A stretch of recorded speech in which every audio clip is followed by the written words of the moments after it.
السلام علیکم ورحمۃ اللہ وبرکاتہ۔ الحمدللہ وکفی والصلاۃ والسلام علی رسول اللہ۔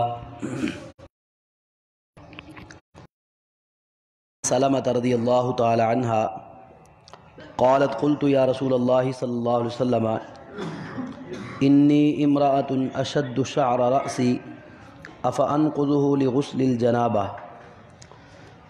سلمہ رضی اللہ تعالی عنہ سے روایت ہے، انہوں نے رسول اللہ صلی اللہ علیہ وسلم سے پوچھا، کہتی ہیں کہ میں اپنے بال بڑے سختی کے ساتھ باندھتی ہوں، جس طرح عورتیں وہ بال باندھتی ہیں تاکہ وہ چہرے پہ نہ آئیں یا ضرورت ہوتی ہے۔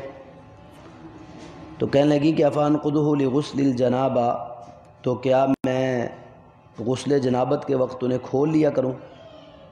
وفی روایت، اور ایک روایت میں ہے وللحیضہ، حیض سے فارغ ہو کے جو غسل کرتے ہیں پاکیزگی کے لیے، تو اس غسل کے لیے کھول لیا کروں۔ فقال، تو رسول اللہ صلی اللہ علیہ وسلم لا انما یکفیک ان تحثی علی آیات، بال کھولنے کی ضرورت نہیں ہے، صرف 3 بک اپنے سر کے اوپر پانی ڈال لیا کرو تو یہ تمہیں کافی ہے۔ صحیح مسلم کے اندر ہے اور صحیح حدیث ہے۔ اس میں نبی صلی اللہ علیہ وسلم نے عورتوں کو ایک تھوڑی سی رخصت دی ہے۔ جو عورتیں جنہوں نے اپنے سر کے بال اچھی طرح کس کے بندھے ہوتے ہیں اور پھر ان بالوں کو کھولنا، پھر دوبارہ اس کی چٹیاں بنانا ان کے لیے ایک مشکل امر ہوتا ہے، تو رسول اللہ صلی اللہ علیہ وسلم نے ان کو رخصت دی ہے کہ وہ غسل کرتے وقت ان کو نہ کھولے۔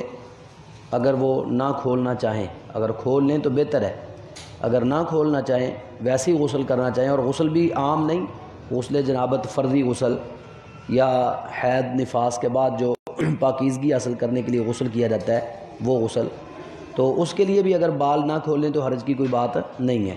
صرف یہ کرنا ہے کہ جس طرح ہم نے وضو کے طریقے کے اندر پیچھے بھی پڑھا ہے، غسل کے طریقے کے اندر کہ پہلے وضو کرنا ہے، وضو سے فارغ ہو کے 3 بک جو ہیں وہ پانی اپنے سر پہ ڈال لیں، تو بس عورتوں کے لیے بھی یہی ہے کہ وہ اپنے سر کے اوپر 3 بک پانی ڈال لیں، تو رسول اللہ صلی اللہ علیہ وسلم نے فرمایا کہ یہ کافی ہو جائے گا۔